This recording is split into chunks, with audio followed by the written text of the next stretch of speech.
This is democracy. All right, let's get to Brandon Johnson, who is a union organizer, a teacher, and now the next the next mayor of Chicago. Here is Amy Goodman of Democracy Now! Talking about Brandon Johnson's Democracy Now, democracynow.org. as we go from Wisconsin to Chicago, another closely watched race. Brandon Johnson was elected mayor of Chicago in a major victory for progressives. Johnson, a black teachers union organizer, defeated conservative Democrat Paul Vallas, a champion of charter schools who ran on a law and order platform. Johnson won even though Vallas had outspent him 2-1. Brandon Johnson spoke last night to supporters. So Chicago, I'll say it this day. Today, we take big steps towards figuring it out here. So I believe since we are taking steps to figure it out here, let's take this bold progressive movement around these United States of America. So, Juan, that's Brandon Johnson. You're in Chicago. Talk about the significance of this victory.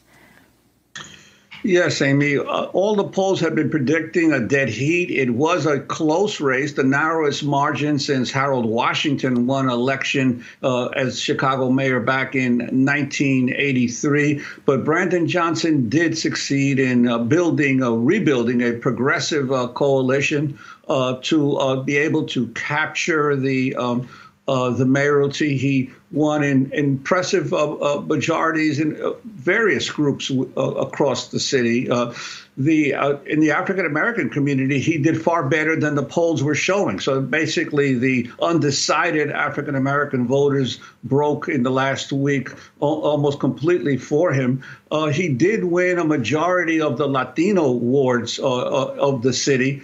But at the same time, Paul Vallas did do very well in some other Latino wards in this city, in the areas of Humboldt Park, West Town, Logan Square, Avondale, the historically Puerto Rican neighborhoods of the north side of Chicago. Brandon Johnson racked up in the almost 70% of the vote. But in some of the more middle-class Latino neighborhoods of the southwest Chicago, actually Paul Vallas had the majority of the vote. So Brandon Johnson did win a significant majority among the Latino community, which of course has been the fastest growing.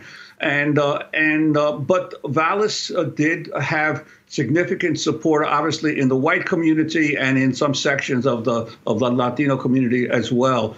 Now comes the difficult part of governance, because Brandon Johnson is going to be facing a police department, police office. Didn't the fucking police union say that if Brandon Johnson is elected, that they'll quit? Which is pretty funny because they are the biggest crybabies on the fucking entire planet.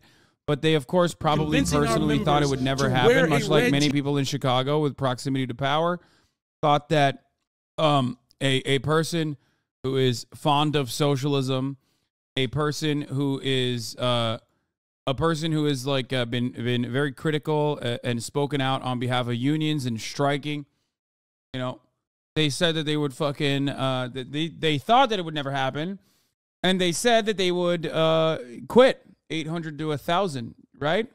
So what's up with that? Are we waiting on the resignations? I would like to know when those resignations are going to come. Fuck do I? Yesterday, unique viewership number was 357,452, by the way. I looked it up. And on an average day, it's around 233,000, 230K.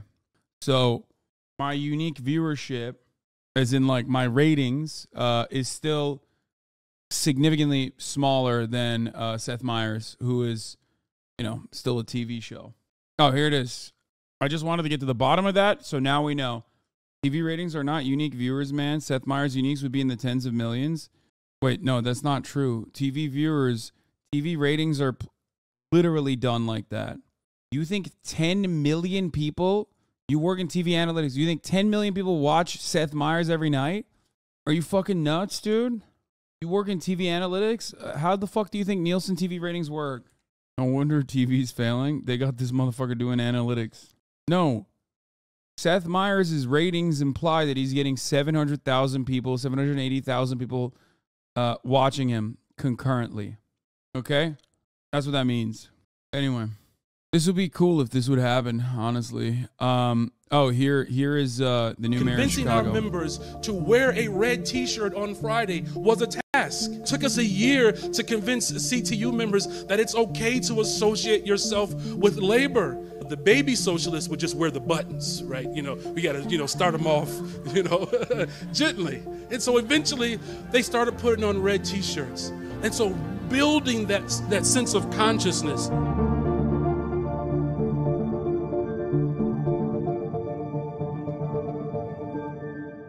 Convincing our members. That's the guy. What would happen if you just didn't pay your bills? Mayor Brandon Johnson! Your time is up, my time is now. You can't see me, my time is now. Yeah, that's the new mayor of Chicago, baby. Of course, the Chicago Tribune. Mayor-elect Johnson found a place in his acceptance speech for God, but not Barack Obama. Which, by the way, is God. How dare he not have a place for Barack Obama? He's a black man, just like Barack Obama is, and also from Chicago. Wow, this is really fucked up. This headline's giving Bernie 2020 vibes. Yeah, except a lot of the stuff. Yeah, first of all, fuck Barack Obama. He can suck my dick. Barack Obama famously did not endorse him. Okay, so he can double suck me. That's number two. And number three, you know what? Actually, another fuck Obama, just for funsies. Like, what the fuck is this? What the fuck kind of argument is this? Oh man, he didn't say thank you, Mr. Obama, sir. Yeah, he must be an anti-black racist, I think. You know how it is. You know how it goes. Mainstream media. Luckily, one of the components of like American racism that actually does work in the favor of marginalized groups is that they literally, Americans just don't understand that like someone who is black could be anti-black, for example, which obviously works in the favor of Candace Owens when she's like doing Candace Owens shit, but also will work in the favor of socialists who are black themselves. When you try to tell a fucking random American that like a black socialist is anti-black, they're going to be like, the fuck are you saying? Shut up. Same with Bernie Sanders and anti-Semitism allegations, right? Americans are too stupid to comprehend that you could be Jewish and anti-Semitic, but like that actually works in the favor of someone like Bernie Sanders. When the same Democratic Majority for America PAC that was led by the very same individuals in the UK that tarnished Jeremy Corbyn's reputation tried to do that similar kind of attack against Bernie Sanders, nobody believed it. Nobody believed it. Everyone was like, that's crazy. Shut the fuck up. Adam Johnson has a great take on this. The ideological work here is worth pointing out. It's so casual and banal, but it's impressive how the deck gets stacked. Chicago doesn't grapple with underinvestment, poverty, inequality, dispossession, or systemic racism. It always grapples with crime and insufficient austerity. That is how the neoliberal media cuts its propaganda. This is the Associated Press. Understand. This is the Associated Press. This is supposed to be objective. But in that objectivity, you see the advocacy for neoliberal austerity measures and the only solution to crime coming from aggressive enforcement and police operating like an occupying force, and never about spending money in underfunded, underserved, underprivileged communities. Look at that. Brandon Johnson, a union organizer and former teacher, was elected as Chicago's next mayor on Tuesday in a major victory for the Democratic Party's progressive wing as the heavily blue city grapples with high crime and financial challenges. Is that on purpose, though? Of course it's on purpose. The way that you could objectively frame this, if you had a legitimate interest in emancipation, a legitimate interest in like advocating for the material equality of people, you could cut this article with the same exact title, the title that Adam Johnson wrote. Okay? Brandon Johnson, a union organizer and former teacher, was elected as Chicago's next mayor on Tuesday in a major victory for the Democratic Party's progressive wing as the heavily blue city voted for someone who said they would truly tackle underinvestment, poverty, systemic inequality, dispossession, and systemic racism. There you go. That's the correct way, the leftist way, but also the, objectively, in my opinion, correct way to cover that story. I don't think it's on purpose. I legitimately don't think they realize it. It's like the Chomsky line. Yeah, I know. When I talk about the media, I'm talking about like this organism. I'm not talking about the individuals that are like thinking this through or not. Do you not get what I'm saying? I'm saying like the media as a unit. The media as a unit is pumping this commentary out under the auspices of neutrality, objectivity, when there's two ways to cover this issue, and they rarely ever talk about the issue from the perspective of systemic solutions. Do you get it? A few days ago, the AP ran an article calling the U.S. abduction of an Iraqi child of war as an adoption. You mean the Afghan child? They did that. You're right. And CBS has been covering it too in the same exact way. This is why I say the media defends capital. The media is a defensive wing of capital. I am a little confused. Are you saying that everyone is taught to write and push stuff like this because it's supposed to be neutral? Okay. What I'm stating is that what they're writing here is an inherently right-wing attitude to crime. There's two solutions to crime. One is one that hasn't worked so far, okay? Which is hyper-enforcement, police spending more money on the police, and not trying to tackle the actual reasons as to why crime manifests, violent crime and the like. The AP article is not neutral. No media is neutral. There's no such thing as, objective, unbiased media coverage for the most part. Because neutrality simply implies, in a neoliberal system, neutrality simply implies that you are abiding by the system and making it seem like that is the default. Here, I'll give you an example. For the longest time, gaming is a new sector, but for the longest time, video games usually featured a white male as the primary character. That was seen as the default. So anything that strayed away from that was considered political. Okay? The Associated Press, if they wrote an article talking about the actual systemic reasons as to why crime works or crime manifests, systemic inequality, that would be considered editorializing and not neutral. Because neutral in this regard would be advocating for austerity measures and more police brutality or more funding for the police. Okay? But the default being a white male character is inherently a political concept. There is no real neutrality in this argument, in this headline, because they are interpreting a city's ongoing political problems. What? 60 hertz monitor, unfortunate? What is happening? Did Todek take a photo or something? Fucking guy, bro. He's right. I do. I know. He's like, dude, I got freaked out. I thought you motherfuckers were like, I thought you guys were like, you could hear him talking on the phone or something. Oh my God. Because he's on the phone behind me talking to someone to try to get a new monitor. Little bro brought his own fucking keyboard and mouse setup and everything. He's such a, I forget how sweaty fucking pro gamers are. Came over and he was like, bro, your monitors are 60 hertz. Like, what the fuck? Now, there's two factors here. Even if crime was like grappling with high crime, this would still be an unfair assessment. Okay? But also, it's not true. Crime is down everywhere on year-over-year trends. Homicide is down from 2021. Shootings are down from 2021. Crime is not higher. It's actually lower. Crime is up year-over-year within my house. Crime is also down on yearly trends as well. Why is it that crime seems to spike specifically around the U.S. election cycle? What would you say? What would you, Uncle, say about this? Specific areas of increases, huh? Yes.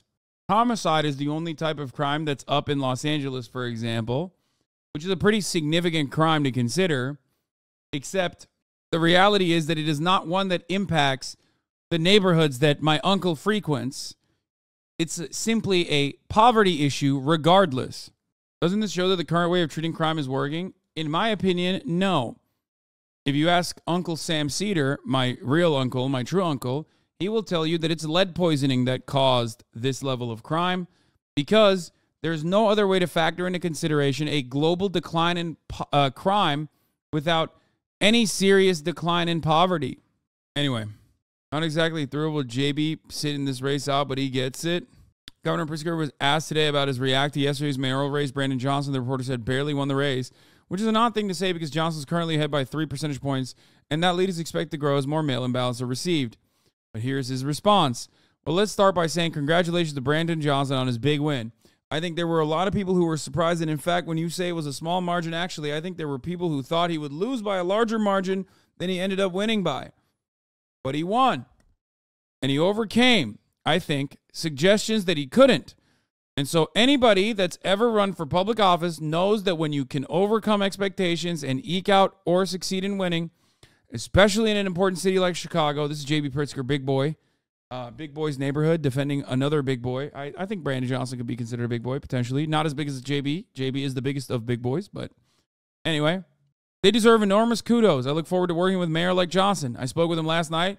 He was still celebrating and had a very long day, but we'll be meeting, no doubt, over the next couple of weeks as he moves in his transition to make sure that the state of Illinois is doing whatever we can to be supportive of him as mayor, as we are all mayors across the state. If America balkanizes, Midwest is looking strong, by the way. I'm not even kidding. I think Gretchen Whitmer even has, like, some solid fundamentals there. It's like very odd, but I see the Midwest rising up. That's all I'm going to say. Its bona fides are looking really good. Ohio, on the other hand, more dog shit than ever. Oh, my fucking Lord. Ohio, shame on you. Poo-poo caca, okay? That's all I'm going to say about Ohio. I'll leave it at that. Ohio's trying to be fucking Florida so bad. It's weird. Disgusting. Yuck. Anyway. Yeah, someone should look at the lead poisoning in Ohio, honestly. Look, he's younger than most of the mayors that have gotten elected. He's somebody who comes out of an activist background. I think there's a lot to admire about him. He's a teacher, and I believe that he will bring a certain vibrancy to the city, so I'm excited about that. And I want to make sure that all the very important things that Chicago needs to work on, whether it's balancing its budget, paying its pensions, all the stuff that sounds boring to everybody and doesn't get brought up sometimes in the midst of an election campaign, but are very important for the future of the city, that those are just baseline things. And I want to state, to be helpful in that endeavor as we are trying to be for municipalities across the state. So I do believe that this is a change for the city, something new. But you know what? It's a new generation of voters that come to the polls. There's a change that's gone across the Midwest, I might add, that people who believe in investing in workers, investing in families, investing in young people have come to leadership positions of governors, as mayors in states. Think about Wisconsin and Michigan and Minnesota and how those legislatures turned Democratic in Michigan and Minnesota. We're not going to talk about Wisconsin in that regard. We'll just keep the Wisconsin Supreme Court dub as what it is. We are not going to talk about Wisconsin and one of the worst gerrymandered states of all fucking time. Like, literally, historically, you could have like 99% Democratic vote and still have Republicans control the state legislature. Obviously, I'm exaggerating. That's not the case. But it's like damn near the case. Holy fuck. Anyway, it's really fucked up. I mean, Wisconsin is so busted. Okay. And so I think he's part of a kind of sea change that's going on in what I guess politically we'd all call the blue wall. Later, and talk about gun violence, Pritzker returned to the topic of the mayor's race without mentioning Paul Velez by name. There was one candidate who made out crime as if it was a single issue. You know, that it has one facet to it, and that is putting more law enforcement on the street. Now, I happen to think that we do need more law enforcement on the street, but that doesn't mean that that's the only thing that you should do. That doesn't solve the problem by itself. You also have to make sure that, again, that we're providing resources for mental health and substance use treatment. And many of the young people who are getting a hold of guns are in need of mental health and substance use treatment. And if we can address those issues, we take a huge burden off the police and, I believe, reduce violent crime significantly because we're addressing some of the underlying causes. Pritzker was also asked if he had any reaction to the school board race across the state. Yes, my reaction is that fortunately, the voters saw through the hidden extremists, which, by the way, that doesn't address the entirety of the problem. The gun violence in Chicago has significantly less to do with substance abuse than it does, or mental health issues, than it does with poverty and a lack of social amenities and a lack of social spending that neighboring towns, neighboring municipalities enjoy due to their material wealth, due to how wealthy these neighborhoods are. It's not like Naperville is any different than the south side of Chicago. There's still people in the south side of Chicago, and there's still people in fucking Naperville. Okay? It's the socioeconomic inequality that leads to violent teenage crime. Okay? That's it. Like something as simple and as stupid that you would think, because it's like, what the fuck? But something as simple as like literally after school programs, a basketball league could unironically and has unironically led to a significant noticeable decrease in violent crime amongst the demographics that that are normally contributing to the violent crime. I'm talking like younger kids. Something as stupid as opportunity for fun. Yeah, no, straight up. Is Naperville like a real place you mention all the time? It sounds like a fake place where rich people live. I'm not from the U.S. Yes. I love utilizing Naperville because it's a fucking, would it be considered an exurb? It's a suburb, and that's where all the like rich white kids who claim Chicago, who claim like they're from Chicago, will always act like, I mean, that's Naperville. Every time you see a Zoomer with a perm and a fucking high and tight fade underneath it, you know, the ramen noodle hair, going, on God, for real, you ain't slide for Vaughn, dog. You ain't slide for Vaughn. Know that they are most likely from Naperville, okay? Anytime you see an Aiden Ross fan out in the fucking wild wearing crew socks with the new Nike sliders, or are they Adidas sliders? Like the ones that Yeezy, like the Yeezy lookalike sliders? Those are the guys from Naperville. Just read the meta-analysis. Exacerbation of crime through deterioration of the social environment was not factored in. Partial correlation was but 0.16, but they took out socioeconomic factors, so that's notable with the context above in mind. Also, 500 is a pretty small sample size. Can you explain how you know this about Naperville? You're 100% correct, but you're not supposed to know this is a Chicago-lander. Is it Felix? No. I was, I guess, very fortunate or unfortunate. I don't know which way you would cut it. But when I first moved to Los Angeles, I met a bunch of dudes that all came from Naperville. And then I met a bunch of their friends from back home. And immediately I clocked it as motherfuckers who love saying they're from Chicago, but are not from Chicago.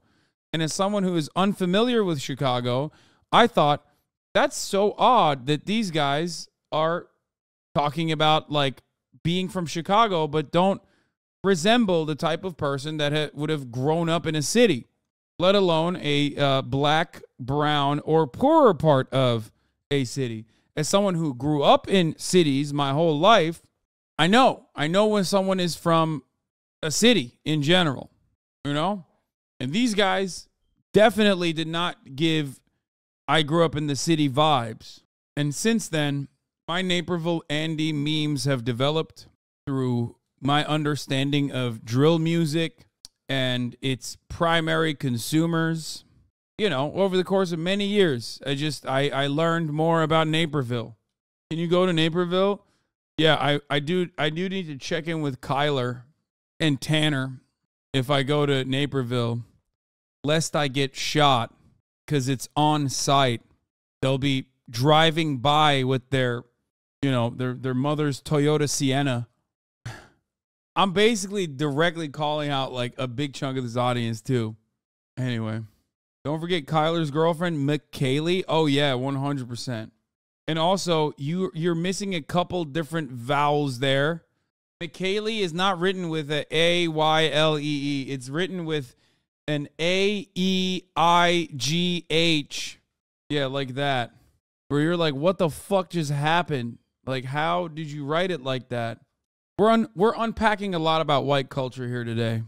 Anyway, yes, my reaction is that fortunately the voters saw through the hidden extremists who were running for school board across the Chicago suburbs and surrounding counties. Just to be clear, Cook County suburbs and surrounding counties, I mean.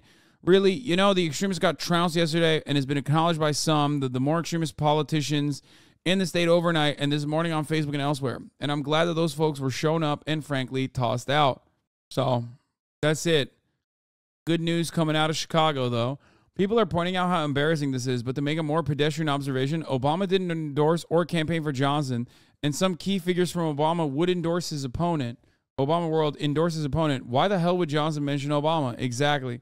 If Obama voted in Chicago, he would 100%, without even a shadow of doubt, have voted for Paul Vallas. He's a conservatively minded actor whose main concern since leaving office has been getting obscenely rich not the Pope of progressive politics.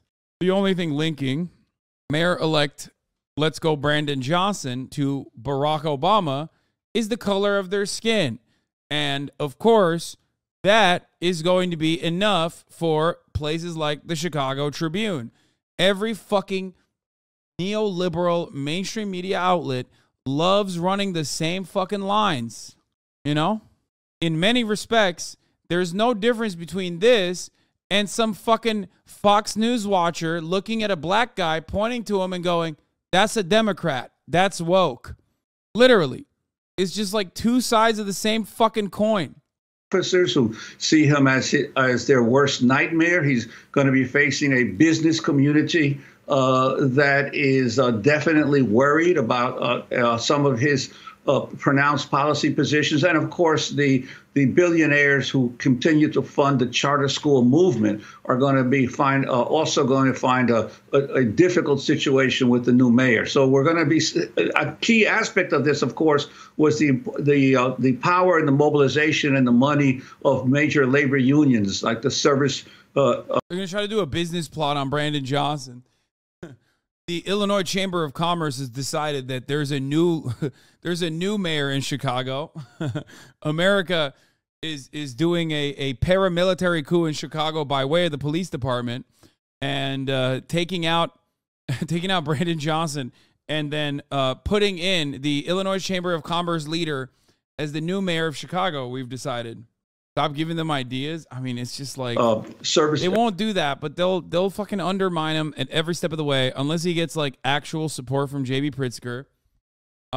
Yes, the business leaders in Chicago will unironically do everything in their fucking power to fuck this entire process up, as they have done time and time again to any fucking DA that's like, hey, maybe the police shouldn't murder 14-year-olds. Like, if you're a DA anywhere in America, and you have said things like, perhaps we should have a little bit more police accountability, it's over for you, okay? It's fucking Jover, okay? They will do everything and anything they can to be like, the police unions will unironically do everything in their fucking power to destroy you.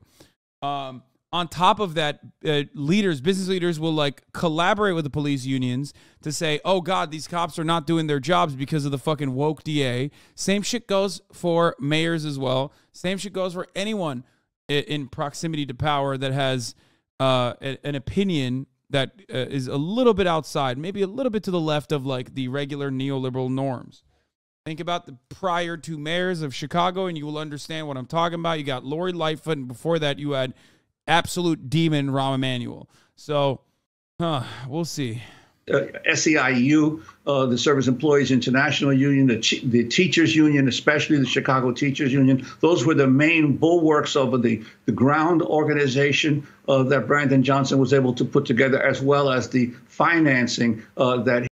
One reason I'm not as confident in a Brandon win is that this framing of the race, which is just straight up wrong, has been accepted and promoted is true by much of the political media, and this framing inherently helps Velas. Velas is the charter school candidate, not the FOP candidate. Velas would sell CPT to the Saudi Public Investment Fund if he could. But by framing this as a race as Mr. No More Crime versus Mr. No More Cops, Velas largely ducked his charter school ties. The cornerstone of Velas' public safety plan is to have retired cops give up their extremely generous pensions and unretire. It's unserious and openly hints at a plan to ultimately raise the CPT's retirement age. But because he's the white conservative candidate, it sticks. Yeah, that's actually really interesting. I didn't pay that close attention to the Chicago mayoral race, I'll admit. I felt pretty confident in a narrow but clear Brandon win, 3 to 5 points, as recently as a week and a half ago. The runoff was progressing about as I expected, but the flood of right-wing money really salvaged Velas's floundering runoff campaign. Now the vibes feel different. I will say the demographic crosstabs in the final poll feel right, though I think it'll be closer to 58-42 Velas among white voters. Still, that should be enough for Brandon to win. It is telling that the Velas-aligned M3 strategies release public polls seemingly every week in round one when Velas took the lead, but have kept their results private all runoff. Doesn't necessarily mean they have Velas losing, but it's interesting. Single-handedly making Velas sound cooler just by mispronouncing his name. How do you say his name? Vallis? Vallis? Is that how you say it? I don't fucking know. Vallis wins if a substantial number of undecided black voters breaks his way or stays home, or if there's a surge in white, shy Vallis voters in the north side, One thing I'm relatively confident about is that we'll know the winner tonight. There will be lost tens of thousands of outstanding mail ballots counted. Val's is a charter school candidate, not the FOP candidate. We already covered that. The cornerstone of Val's is public plan. Okay, yeah. He was able to raise. Well, of course, we'll continue to follow what happens in Chicago with you right there in the middle of everything, Juan.